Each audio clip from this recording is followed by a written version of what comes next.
we have an amazing panel speaking on a subject that I don't know how you can't be interested in it if you're wearing an NFT.NYC ticket around your neck.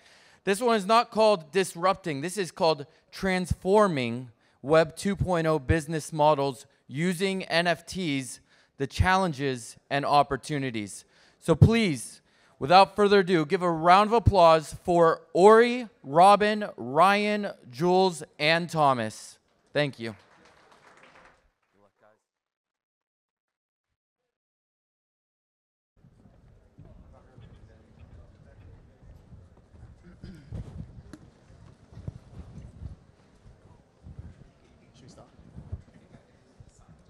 Yeah, you definitely. What's up? Hey, it's working, right? Okay. Hi everyone. Nice to meet you. By way of introduction, I'm Robin Janaway. I head up NFT strategy at Outlier Ventures, which there's a few people from there here now, I guess. We're pretty much the largest Web3 accelerator in the world. We hope to accelerate probably around 150 companies this year, although maybe that's a little ambitious. You may have heard different numbers. So we're going to be talking about something very interesting, which is obviously Web2 brands, and I guess the challenges, opportunities of them coming into Web3. I think this is something that's really relevant. You've got all the luxury brands, you've got sort of media companies, entertainment companies, all looking to enter at the moment. And I know personally we're working with some of them, and there's a lot of bureaucratic challenges and different things. So without further ado, Thomas, would you like to introduce yourself? Sure. Hi, everyone. I'm Thomas, also on the NFT strategy team at Outlier Ventures. My background is in finance and venture, so hoping to add a pretty unique perspective to this conversation. I'll hand it over to Jules.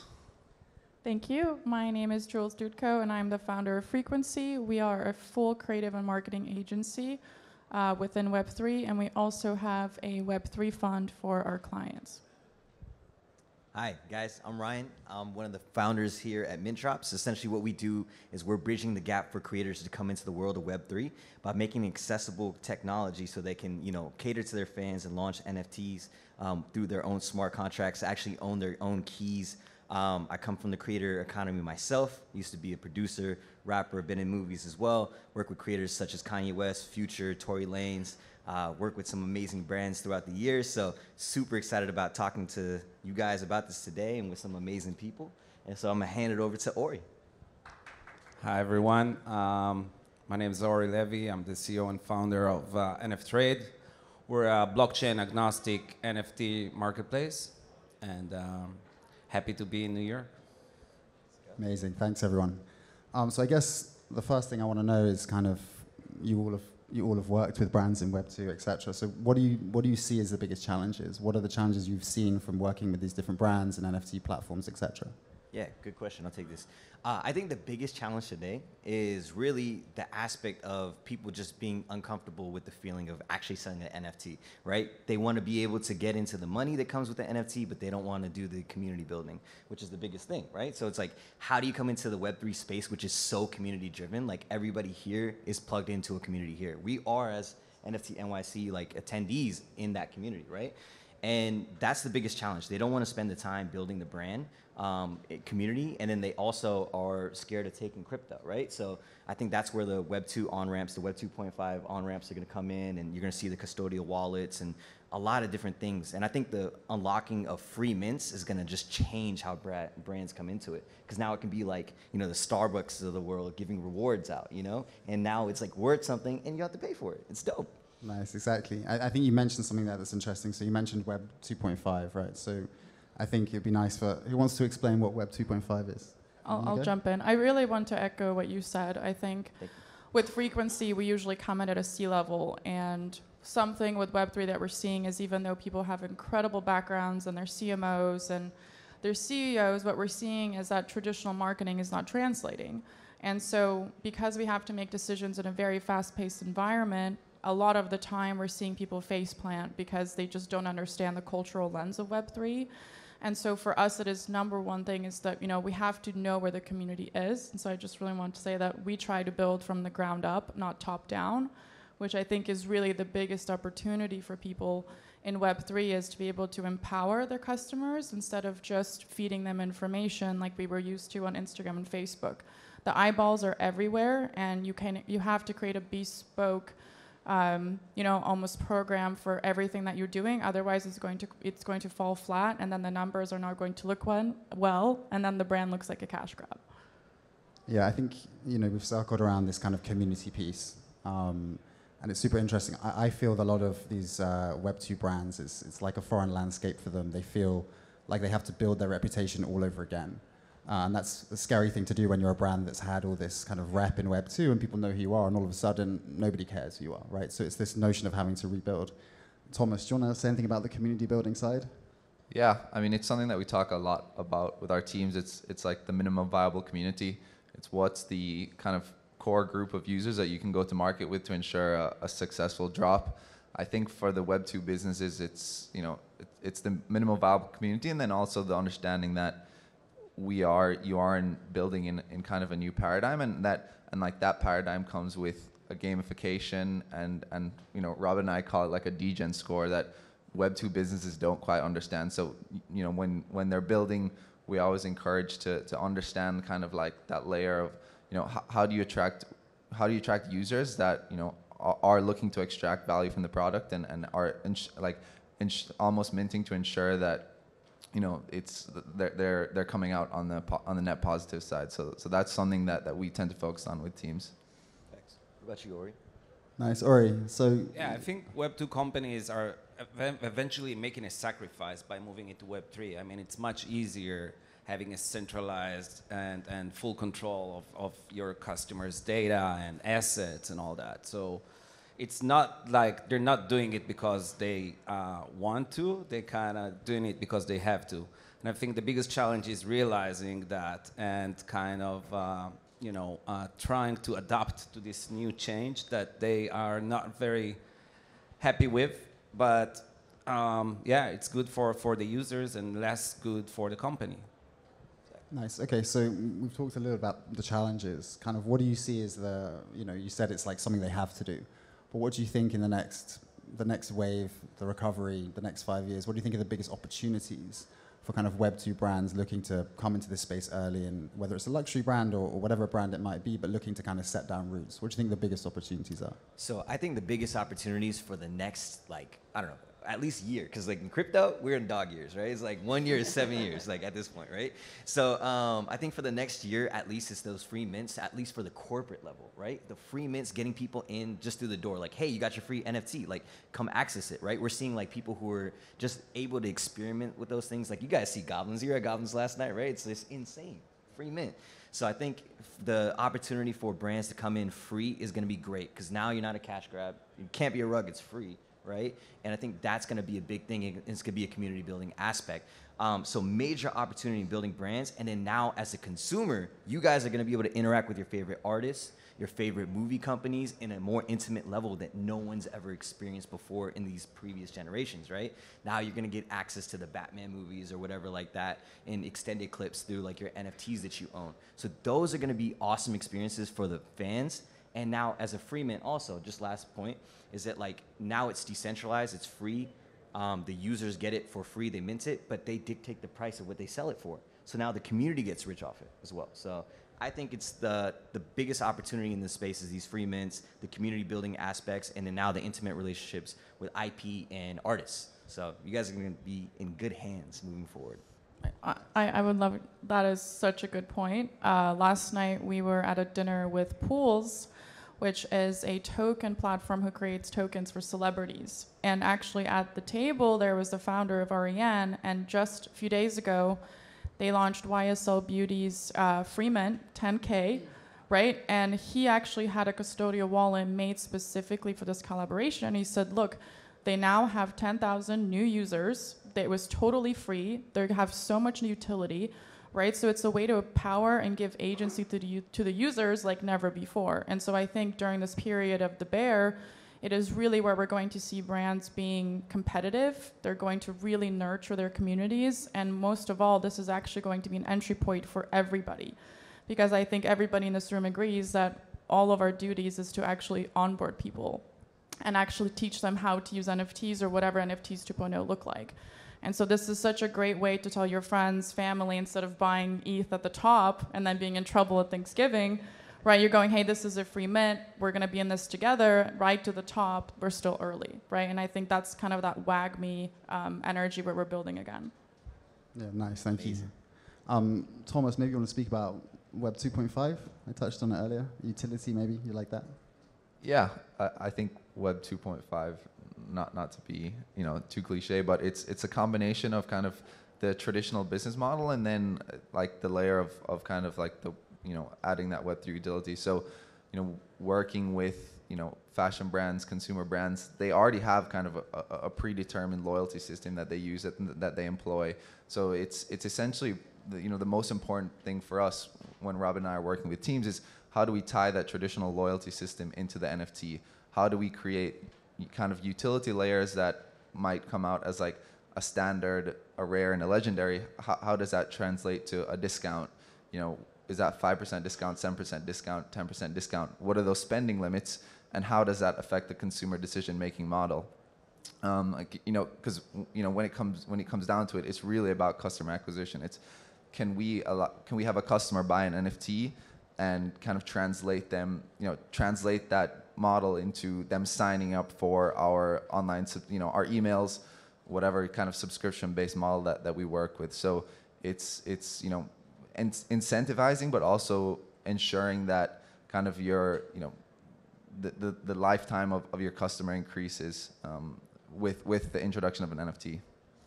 Nice, thanks. Or you own a NFT platform. Have you seen any difference or shift? Have you seen any kind of Web2 brands or a shift in how people are, like the dynamics of how people are selling or the mechanics behind it at the moment? At the moment? Well, the last couple of months, we've seen the trend of free mints catching on. That was a nice change, to be honest, because there were way too many mints and they didn't sell out. And when a project doesn't sell out, it dies. And some of them were really good projects, and it's a shame to see them die just because they couldn't get everything minted. So it's great to see this new trend. In terms of Web2 companies moving into the space, we're not in direct contact with them, but I have seen so many, almost every Web2 company that I know of is moving into NFTs these days, really, and it's like it's crazy. And although on the consumer side, I don't see as many people buying NFTs and using NFTs as much as the companies are building. So the infrastructure is being built first time, I think, before the actual boom is happening. And this is good because that's going to be, the market's going to be a lot more mature and ready for when everyone's going to be using NFTs. So I think that this is great to see so many builders and not so many users yet, because the tools are going to be high level when. So Ori, are you saying that I'm gonna have to deal with 2 more years of people asking me what's an NFT? Yeah, it's a non-fungible token, and then they look at you like, what? Yeah. Okay, got it. It's definitely a hardware issue, right? I think it's a cultural movement, and when people ask if crypto will die or NFTs will die, I'm like, this is an emotional belonging opportunity for people. This isn't crypto, they're running in parallel. But Robin, can I drop some alpha about Web2 companies getting into Web3? Is that okay if I drop some alpha? You guys want some alpha? I don't see anybody wants some alpha. So in terms of Web2 companies, we're at Frequency, we've actually been lucky enough to go beyond companies. We have the first museum that was started in 1609 by the Cardinal in Italy. And that museum is actually going to be launching NFTs from the Codex Atlanticus, which was collected as a dying wish of the Cardinal in 1631. So we're going to be launching never-before-seen Leonardo da Vinci NFTs. Whoa. Yeah, it's nuts. And I think we're going to be doing it at the Venice Biennale with a big NFT gallery. We have some big partnerships, some of which you know in this room. But I think in terms of Web2 companies, right, we're looking at the bear, and when we're looking at it, this is just something that is not stopping. And we sat there as a team saying, oh my gosh, ETH is down. And I'm like, guys, How many wars have you been through? This isn't even a fiat conversation, right? Like, you've been around since the gold coin, you know? And so I think to really make all of us bullish in this room, right? It's like, this is happening. We're all looking forward to NFTs 2.0, but now that the museums are on board and the, you know, innovation is truly pushing forward, like, this is what we're here for, right? And NFT projects and brands, but if the institutions really are, you know, taking this seriously, I think we're in the right space very early. Facts. Nice, thank you. I think one of the things as well is the notion of kind of the easy way, or the easier way for these brands to first come in. It seems like it's the phygital kind of settlement where you have an NFT and you settle it for something physical, right? Is that what you're seeing? Is that something as well that you think is going to become increasingly popular? I know Boston Protocol and a few other companies have kind of putting together, I think there's a phygital summer happening by Boston Protocol, where they're getting brands to come in, they're creating these metaverse spaces and they're selling whatever it is they're selling. But is that something you think is here to stay? You're going to see this kind of physical for digital? Or is that a kind of an easy way in, an initial kind of piece? Yeah, I think phygital is interesting, right? Where it's like, I mean, you've seen this concept of step-in, right? The first time I saw step-in, I was like, is this a shoe that I buy and then I like wear it and then I earn? Like, you know, it's like, those are interesting concepts that can come out. I think phygital is going to be more so like, hey, maybe a warranty or a receipt. Like, I got like my receipt that's actually going to be like an NFT that's maybe like going to warrant like a physical receipt. I could see it in that sense. I think phygital is going to be very, very interesting, at least in hardware and data, and kind of seeing where that goes. I think Apple, they're going to like have a use case and field day with phygital, right? Yeah. And just touching on that utility question, I think you were speaking earlier about free mints as well. And I think there is this awkward conversation when dealing with Web2 companies that they still want to see revenues, and they're coming in off the back of this idea they're going to make millions of dollars or whatever it is, numbers, and having to sit with them and kind of reevaluate what their mint price will be. I mean, Thomas and I are dealing with one at the moment. I think, what is it, 2 ETH they're trying to mint at? So it's these awkward conversations about, okay, you know, yes, you need to go and spend this on your community management, which that is also a blocker as well. You know, dealing with these Web3 community management companies that are kind of non-doxed and kind of don't really care, and that kind of awkward conversation between them and the bureaucratic Web2s is super interesting. But are you like, how are you seeing that? How are you seeing that kind of unpick? Like, how does this move on from these Web2 companies expecting, you know, 1 ETH, 2 ETH mints, and to satisfy their board that this is going to be a worthwhile venture? Like, you talk about free mints, but how in reality are you making that happen? Yeah, good question. I think that in the aspect of like, look, I think the land grab opportunities of like the $23 million a day in like the Adidas sale, it's still possible, right? People can still sell. I just feel like if you're not Adidas, you're not Nike or Reebok, it's going to be hard, right? And your consumers are maybe not going to really like the trajectory, and you might not have the infrastructure as a company to kind of lift that company, you know, the upward curve of like the floor price to go up, right? So I think that's going to be a big deal, and I think the free mints are just going to mitigate that risk, right? But also at the same time, like anybody watching this, I think this is like the best time for everybody to kind of get involved. Like, if you have an idea, like, put it out, right? Like, right now, like, as we build for the bear, like, if these brands can do it, the Web2 brands can do it, as the consumers, you guys can do it too. Owning NFTs, using your NFT IP, right? So I think that's where, like, the community is going to win the most, is, like, these people who are in the crowd that own NFTs actually being able to use their IP on their shirts, their jackets, and whatever. And maybe that's from, like, a next brand. Maybe YSL does, like, a, you know, CCO. Like, that'd be pretty cool. Right, so I think that's where it's going to go. Maybe, I don't know if I go. Yeah, so actually you mentioned IP, which is my next question, so thank you for that. So IP, obviously, super important in NFT terms, this either the concept of owning the IP or wherever the IP may go, and you've got all the kind of Web2 production companies now setting up venture arms to purchase Web3 IP. Thomas, what do you think? Where does the IP kind of conversation, where does that go? Where does it evolve to? And what are you thinking?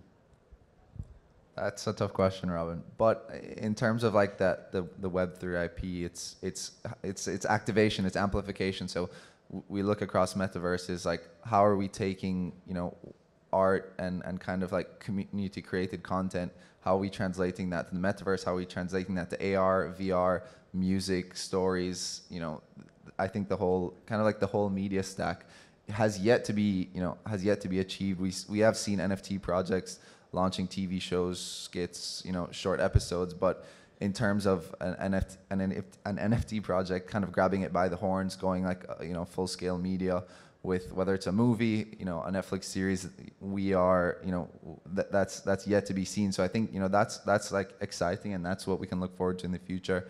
I think, you know, IP amplification on the user basis is also so crucial. Something that so many of the successful projects in the space have done so well, encouraging their users to build, you know, personal brands. You know, we see beer companies, whiskey companies, hot sauce companies from these like top 5 projects, and it's how can a you know, a project incentivize its community to be able to build around their NFTs. That's a key for you know, for the next stage of growth, in my opinion. Cheers, thank you, Thomas. Jules, I have a question for you. Obviously, you mentioned working with the museums and things like this. Are you having metaverse discussions with them as well, or is that a kind of a bridge too far and they kind of wince at the thought of that?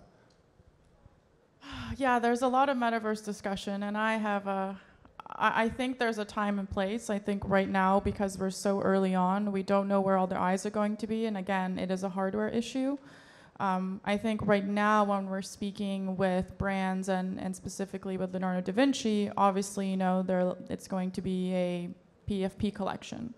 And so for them, they're envisioning, you know, a big possible opportunity with the metaverse to be able to interact or play a game and so on.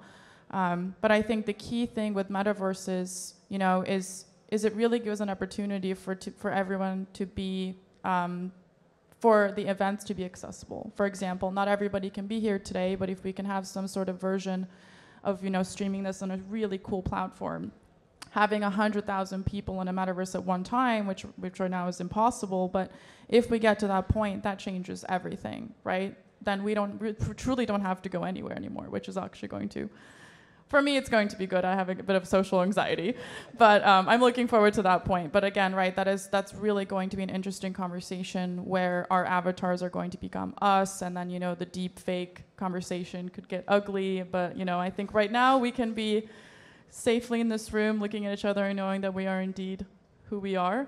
But again, lots to discuss. I think the metaverse, you know, there's Sandbox, Decentraland are doing so many great things, and I think they're going to open up the world for people, and perhaps even in broader countries, to be able to experience what we're experiencing here today.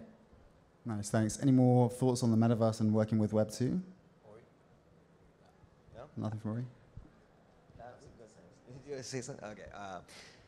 Look, I think the metaverse is going to be a very interesting play. I think like today, like Discord is like the 1980s version of like the metaverse, right? Like it's like one of those things that everybody's in there, they're chatting with friends, like they're making friends, they're making like, you know, new associates, right? They're like building real relationships in Discord, which is going to move into the metaverse. And I think what companies like the Proof Collective and Proof Moonbirds is going to do with High Rise, I think we're going to start to see like these companies actually take the metaverse serious in a non-gaming way, more community, more social focused way. And I think that's going to be the future of the metaverse. And I think gaming is always going to be there. Like the economy of the gaming industry is like huge. But the biggest aspect that the people miss out on the metaverse is the actual social aspect, right? You guys are on Instagram, you guys are on Twitter, you guys are on Facebook. Like that's really just community. And I think we're going to take that to the next level in the metaverse, and that's the future. Yes. Nice, thanks. Conscious of time, guys, just some closing thoughts on kind of Web 2. I think for me, again, I go back to this thing that it's such an alien landscape, and having those discussions kind of among the different hierarchies within a company is impossibly difficult, right? You end up having a creative team. This might sound familiar, Thomas.